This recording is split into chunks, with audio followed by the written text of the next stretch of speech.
Video game journalism has been a mess for over a decade. I mean, it's been a mess for longer than that, but we really started noticing just how annoying and useless the people delivering information about games were. And it's all fine, mostly fine, when they're you know, uh, useless corporate hacks, minding their own business, acting like some random new release is like the greatest thing in the world. But um, ever since indie games blew up in popularity, and then all this money went into gaming, and turned into lottery monetization addiction, like whale hunting festival of nonsense. It's been quite a headache. um the way I remember it, Robin Williams basically died. Well, it started with Robin Williams, but the precedent for what started was years in the making. One notable example was the Hillary Clinton campaign trying to desperately paint Obama supporters as, sexist. And you might have heard of the Bernie bro, but you might have also heard of the Obama bro. Some of you are old enough to remember Obama bros. Yeah. Uh, in the 2008 election, Hillary Clinton tried to paint Obama's supporters as sexist.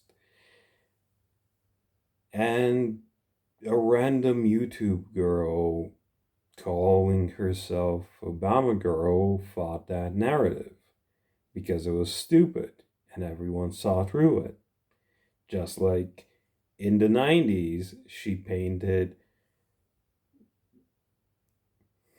well, some criminals as super predators, and it was racist, and a lot of smart people saw through that. But as much as we want to imagine the world as being smart and intelligent, rich people tend to be lazy idiots. So, with that as a precedent, when Robin Williams died, when Robin Williams committed suicide, and during the subsequent news cycle, you got a crazy lady.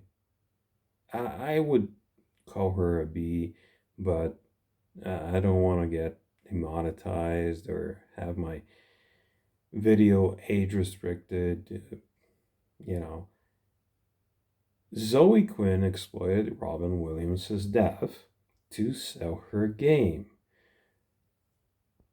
because she had access to access journalists. She basically called in a favor uh, from five guys she had hooked up with to give her game a good review.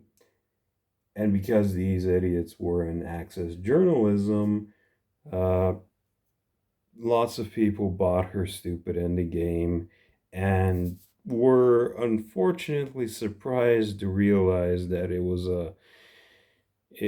a broken mess with ugly art. Yeah, so she exploited the news cycle. Then, when people called her out on monetizing off of Robin Williams' death, she promised to give the money to charity. Then people checked with the charity she named.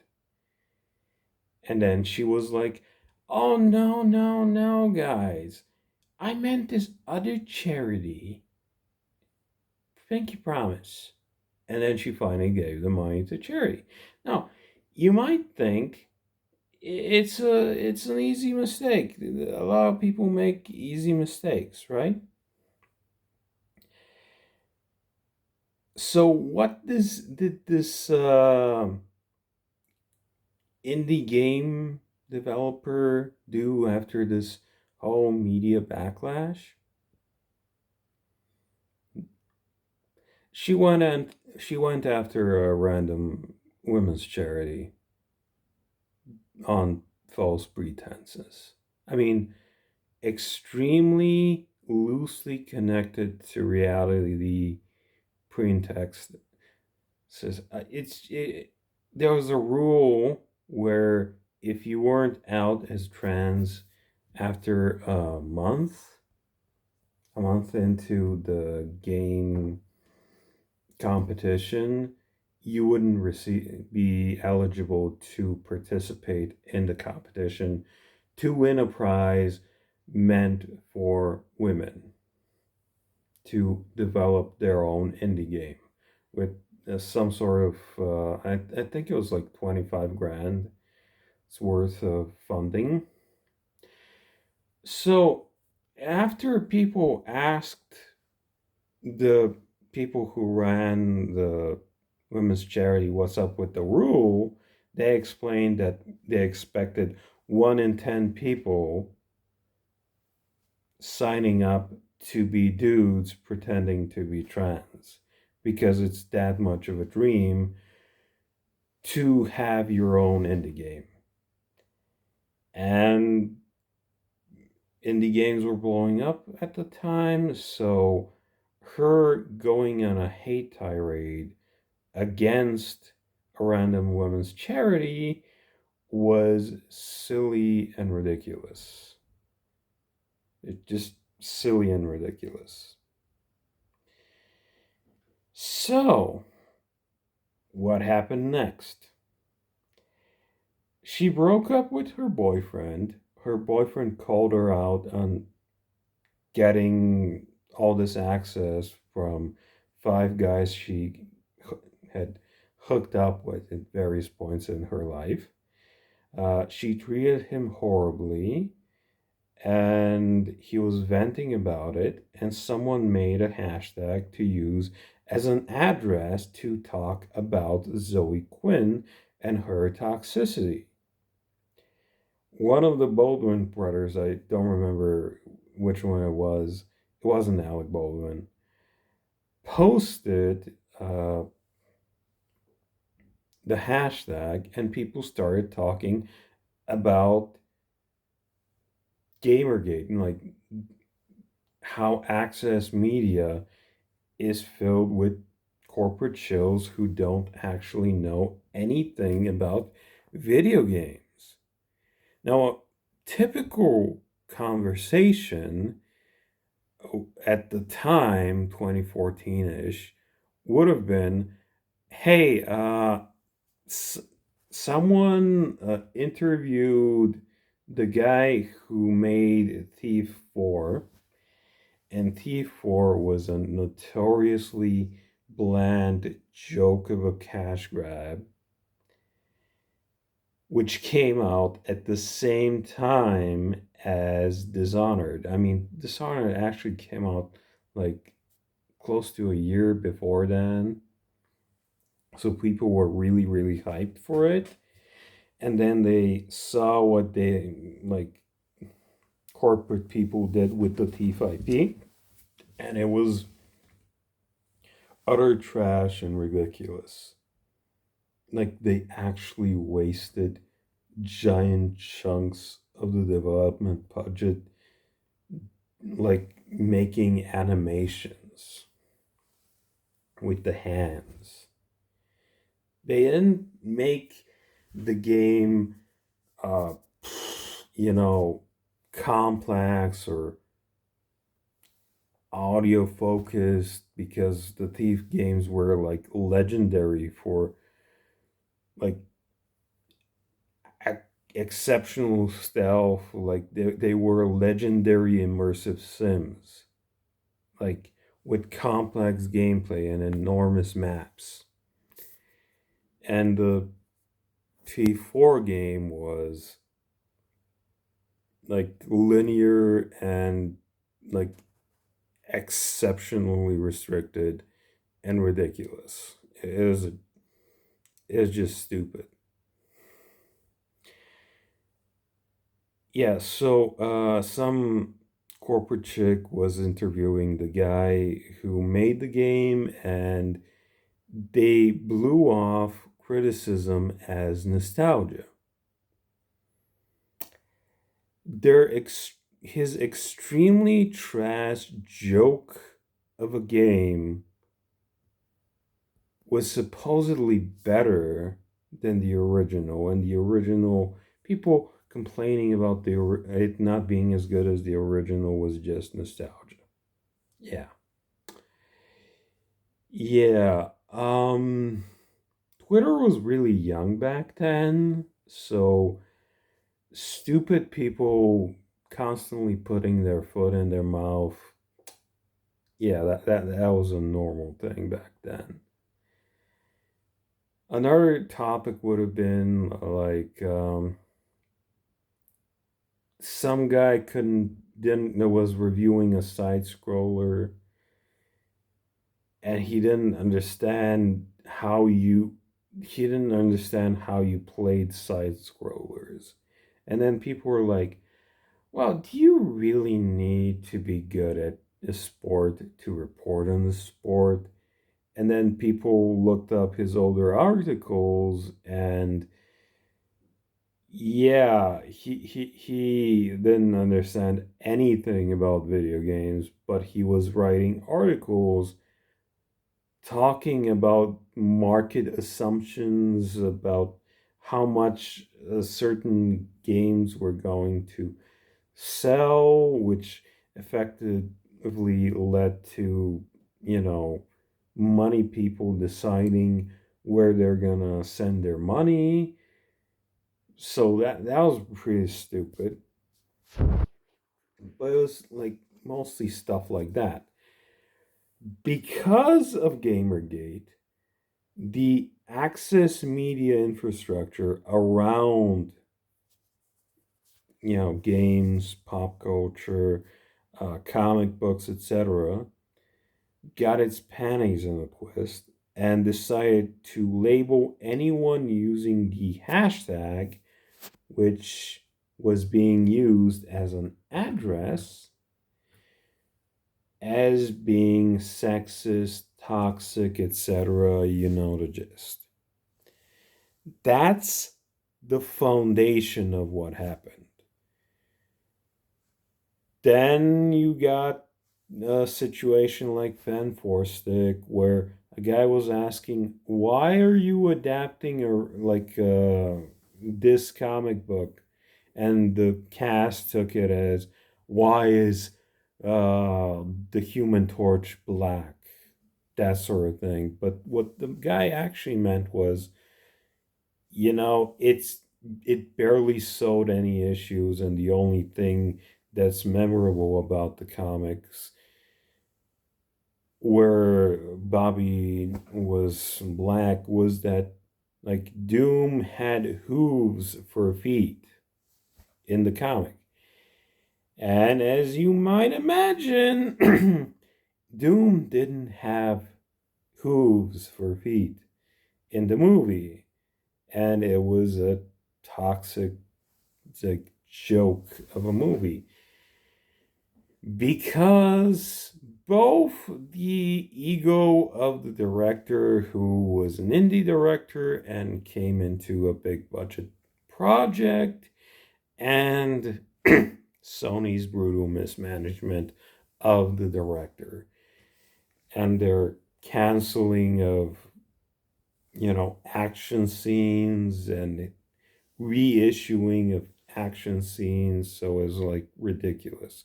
Sony, like, legendarily bad management of the Fantastic Four IP.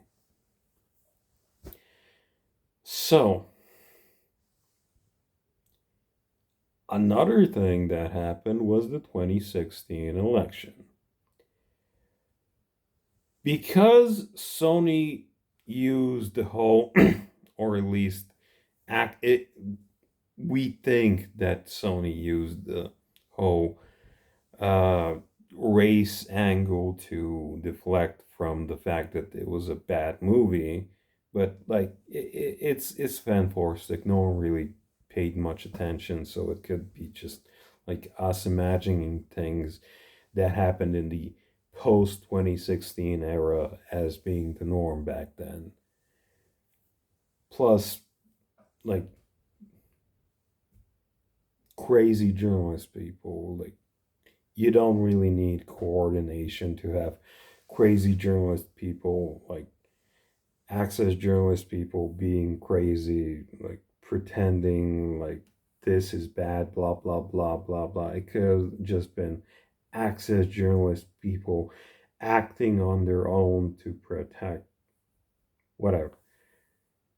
The point is that access journalists started acting like shock jocks in the 90s in order to attack people who liked IP, people who liked, comic book characters, video games, etc.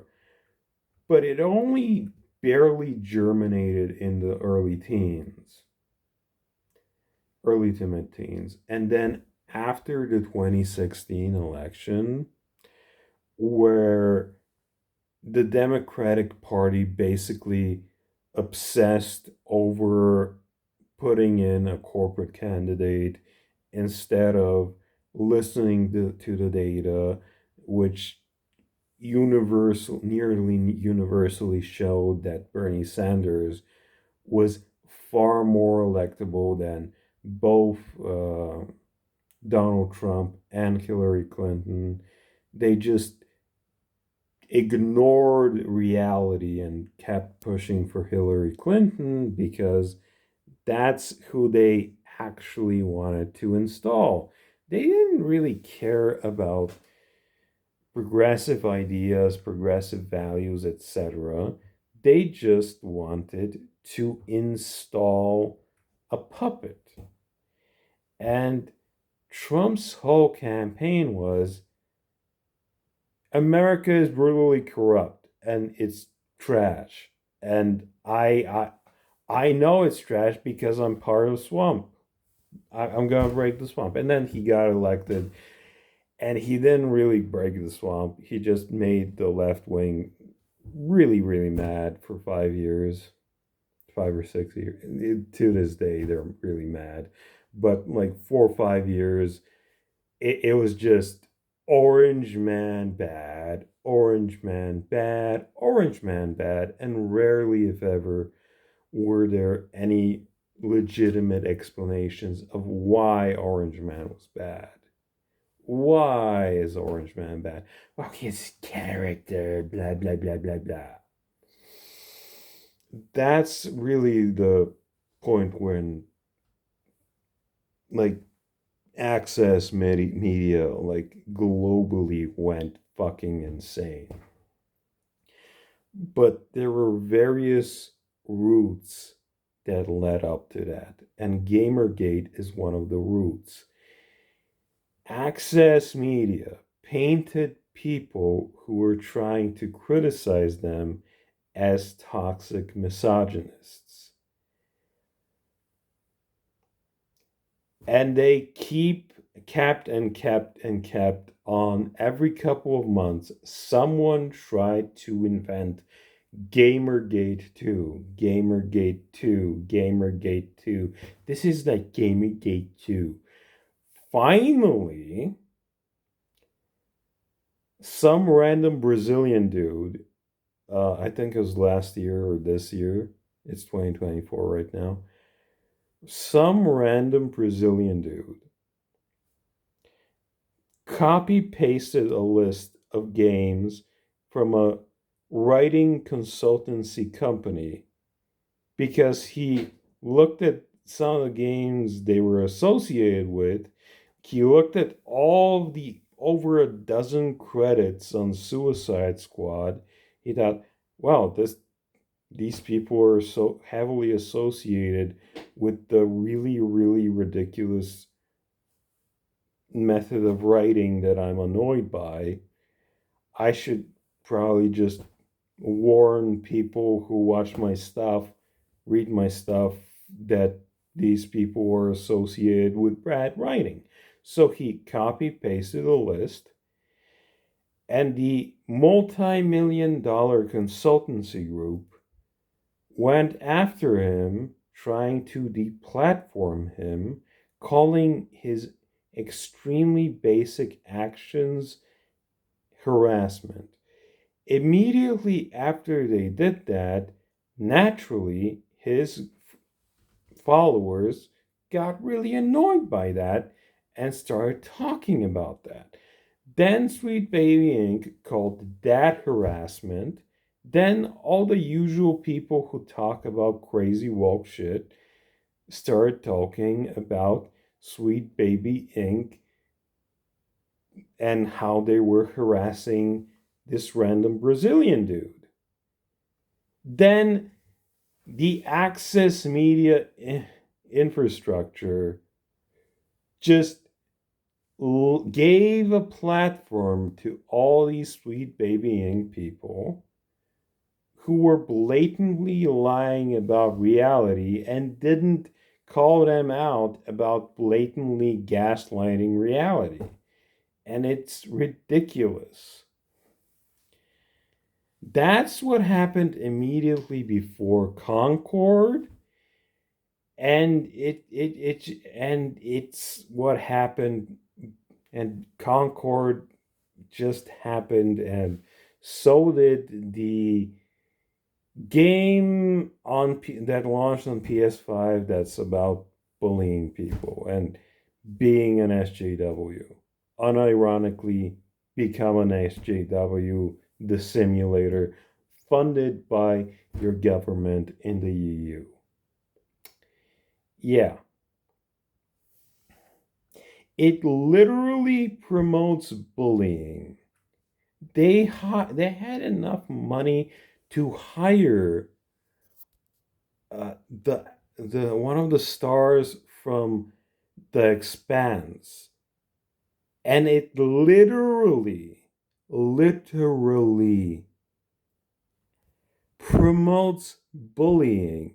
Taxpayer money has been spent on promoting bullying. Really. Every time I click on J.K. Rowling is bad video, it's the exact same thing. 15 to 20 minutes of someone talking about herself, followed by statement. J.K. Rowling is perpetuating the stereotype that transgender people are violent, and transgender people are not violent. And then shows an example or states an example of how J.K. Rowling is perpetuating the myth that trans people are violent. And it's literally is a lie. Literally, in the video, immediately after, it's like showing an example of J.K. Rowling saying that some law might require would create a loophole for people who abuse women, predators, to get into women's prisons. Something we know actually happened.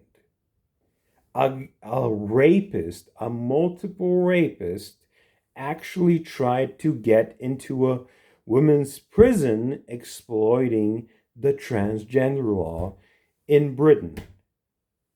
Basic fact, basic obvious issue with a law that allows people who are born male to enter women's prisons instead of doing something like creating a special prison for them, you know, or a special wing for them. Followed by like over half an hour of Kevin Bacon. Like, here's who J.K. Rowling is associated with. This person is bad. Here's who she's also associated with. This person is bad. Here's who here's a picture of her in some random rally, right? And here's the person like, she hasn't actually said anything anti-trans at this point, right?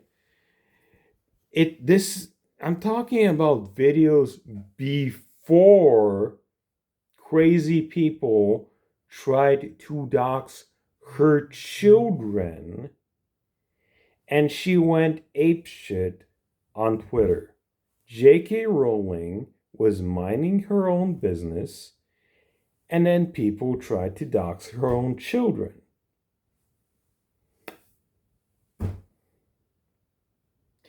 Right. The whole thing started as J.K. Rowling heard some woman lost her job over not playing ball with the trans language, trans inclusive language in her workplace. Now, in reality, it sounds more like the woman was kind of a bitch, and that's why she got fired. But the immediate ridiculous response, I think it was 2016, after she posted about some woman getting fired, was J.K. Rowling hate, bigot, bigot, bigot, bigot, bigot. And it's a whole constant back and forth. And it started with people being dicks about J.K. Rowling, not her being transphobic. She's not even transphobic. It's ridiculous. It's ridiculous. And I fully understand the difference between woke and progressive.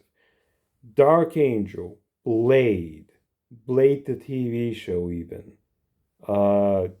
Carmilla, except for the part where the black chick did a human hunting, and she didn't really apologize to the like highly effeminate jock dude.